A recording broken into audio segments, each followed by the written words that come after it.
Hey, Viking fans, we all know we need a number one cornerback. We got some great value in this draft. Could our corners be that guy?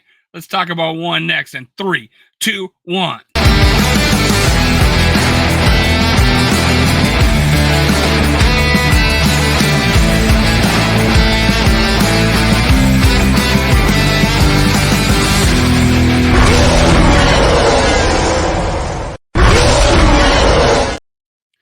Gather around, school brothers and sisters. This is Skull World, brought to you by Minnesota Sports Talk. I'm your host, Dave. You can find me on Twitter, TikTok, and Facebook at Skull World. Make sure you hit subscribe, leave a comment.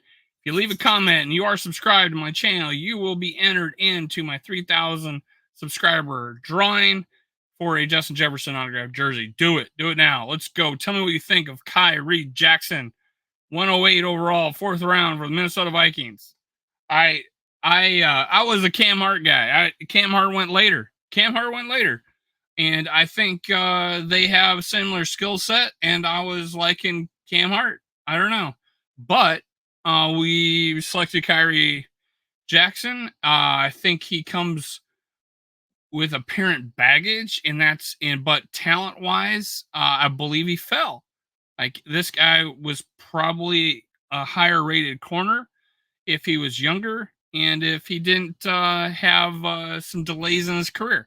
So I am going to talk about some things and see if what I agree with on a draft profile. I don't read those beforehand. If I didn't expect us to draft a player, I didn't even look at it. So I didn't even look at Kyrie Jackson.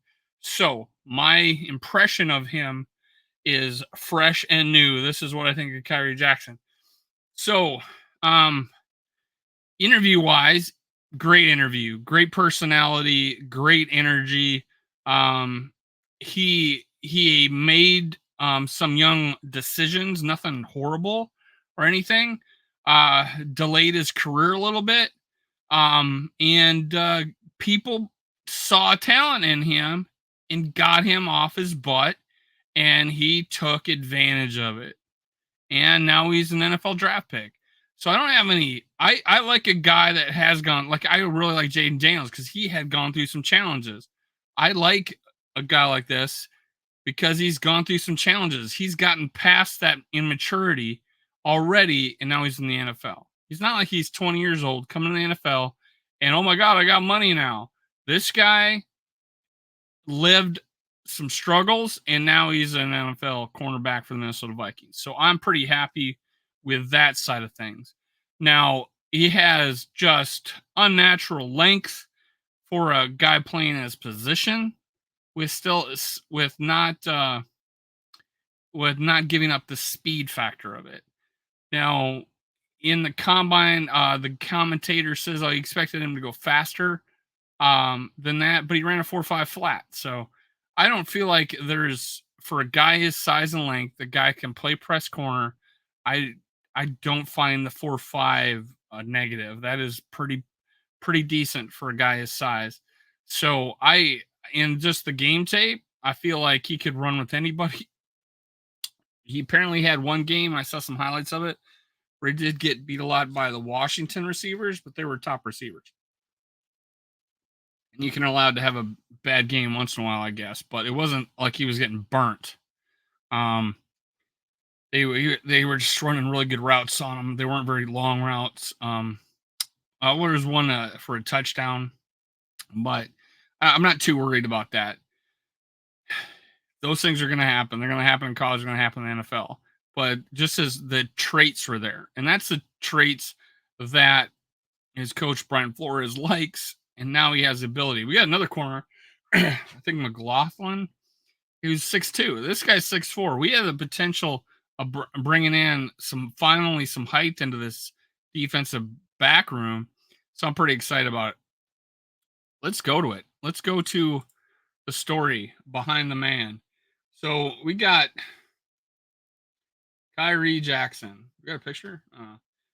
Kyrie Jackson, 6'4". Oh, there it is. Finally. Good looking dude. Good job. Good job. Another kind of crazy story. This guy was deciding on whether or not to be a Y2K athlete while he was cutting meat at a deli at a supermarket, and he got the call from a junior college coach, and he made the choice to go to junior college and play football. So, and it was a result of some COVID years. There was just indecision there. Let me pull this up. Kyrie Jackson. He is 4'5", 40. April 21st, 2024. My birthday's April 20th, so we're one day apart. He turned 24, I turned 51. Uh, he had participated at the Senior Bowl. I saw a highlight of it, and it was actually pretty decent clip. What do we got here? Man, they got some here. Draft profile: Kyrie Jackson, originally from Dr. Henry Wise High School, emerged as a distinguished talent early on, securing a 4-star rating from both ESPN and 247 Sports, for the JUCO path, opting for the JUCO path at Fort. He didn't opt for it. He admitted he didn't have the grades. He was ineligible. Opting for the JUCO path at Fort Scott Community College, his prowess on the field propelled him to the top of the JUCO recruit rankings, eventually leading him to Alabama despite a limited role in his tenure with the Crimson Tide. His transfer to Oregon marked a turn in the collegiate career. In his junior year at Oregon, Jackson showcased his ability across 12 games, amassing 26 tackles, 7 assists, and an impressive 12 stops. His defensive skills shone through with 8 pass breakups and 3 interceptions, underlining his impact in the secondary with a formidable QB rating of 41.6 and targeted alongside 6 total pressures and 2 sacks. So this guy can blitz too. That's great. That's something I didn't know. Though the one thing about reading that is he had a good junior year too with Oregon, so that's awesome. And the 41.6 passer rating in a pass heavy Big 12, soon to be defunct league, pretty damn good. Pretty damn good. His strengths boasts excellent length and size for the cornerback position, effectively leveraging his physical attributes and coverage. This is 100% correct. He also played receiver at junior college, and I commend him. He saw that his future wasn't at receiver, and actually told his coach to switch him to corner. Coach didn't want to, but he did it, and then he says he got an offer like a next week after one game, which is crazy.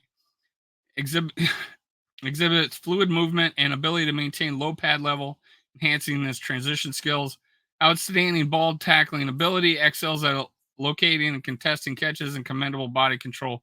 That comes with the length, the arm length, and everything. Wrapping up. I just like guys with long arms, long bodies. He's borderline 6'4". He should be able to tackle. Reliable wrap tackler, demonstrates eagerness to engage physically. Commended for his competitive nature, particularly effective at the catch point with timely interventions. Proficient in press man coverage, adept at mirroring receivers and disrupting their routes. I think he does play better press. Displays a high football IQ, particularly skilled in zone coverage, keen sense of anticipation. Although he wasn't good in school, I do believe this guy is smart at football. And football is hard. So effective blitzer, showcasing the ability to circumvent blockers and apply pressure on quarterbacks. Scouting report weaknesses. Tendency to engage in jersey pulling downfield, indicating over aggression that leads to penalties. Hopefully that can be washed out of his game. Experiences challenges in press coverage due to slight stiffness, impacting his ability to change direction swiftly. I thought Cam Hart was a little bit shiftier than this guy. That's why I liked him, but I didn't really know who Kyrie Jackson was. Lacks top and speed, which hinders his capacity to keep pace with faster receivers downfield. Long strider. I think he's all right. While physical, his engagement in man coverage is hampered by limitations in his hip fluidity and quickness in transitions. These are things I liked about Cam Hart. I don't see it as a negative for this guy, but they think it does. So his tackling techniques needs refinement, often relying on arm tackles or insufficient force. So there was some talk about him missing some tackles, but in here it says it's one of his strengths. The summary: Kyrie Jackson's transition from high-rated JUCO prospect. Sorry, can't get over this cough. JUCO prospects and making his mark at Oregon demonstrates versatility and adaptability. With his frame and defensive skill set, he has shown he can be a disruptor in the secondary, boasting a strong presence at the catch point and ability to challenge receivers physically. His press coverage and zone awareness are particularly standout aspects of his game, pointing to a player who can contribute significantly to the NFL team's defensive playbook. However, Jackson's game isn't without its drawbacks. His tendency to rely on physicality over technique can lead to penalties, highlighting the need for refinement in his approach to man coverage. The challenge of keeping pace with NFL's speedy receivers could pose a hurdle, given his observed limitations of recovery speed and quickness in transition. Jackson presents an intriguing mix of size, strength, and defensive acumen that should catch the eye of NFL scouts looking for a physical corner with the tools to develop into a solid contributor. While his skill set suggests a fit for schemes that can leverage his press and zone coverage abilities, his future success will hinge on honing his technique and adapting the speed and complexity of the NFL. Now, here's his spider chart. Bench, I didn't see he did that in the combine, but it said he had 20 percentile, 40 yard, 48 percentile, 4.5. He's pretty average. Height, 99 percentile. Remember Xavier Rhodes? This might be Xavier Rhodes or Rhodes Close 2.0. Kyrie Jackson, 56 in weight, so not bad. He's not skinny. Hand size 55. Average arm length 80 percentile. 63 percentile wingspan. Broad jump 97 percentile. This guy is explosive. I don't really talk about quickness because it got quickness. 87 on the 10-yard. That's really impressive. And his 40-yard was 48, but that 10-yard 87, that's getting off the ball. It's getting off the ball. Vertical 56, which wasn't bad. I think he was 36-inch vertical, so I don't think it was too bad. So that's our boy Kyrie Jackson. I like him. After the pick, I was like, oh gosh, where's our D tackle? Where's Cam Hart? I was like, I don't know. I thought maybe we might trade down and get like a couple of players like Cam Hart and another D tackle or something like that. But we got this guy. We stuck and pick, I think every pick after round one. And I was pretty impressed. I was pretty impressed with this pick. It was a guy that fell because he was because of the movement in his career. And the thing that set him apart for us is we knew a coach that was in the Alabama coaching staff. I don't think he was a coach for them, but he was talking to them, and he was at Alabama. And the coach in there said that he was the best cornerback in the room. But there's a but there. And like Deion Branch was in there. So I think there was some really good corners out of Alabama in that room, and they said he was the best one. So a lot of good things came out of it. They did their homework on this guy, and we got a potential starter. We got a potential starter with length. We've started some guys drafted in the 4th round for this team as early as last year. So we could do it again with this guy. Let's see what happens. We see what happens. I like what we did in the cornerback room.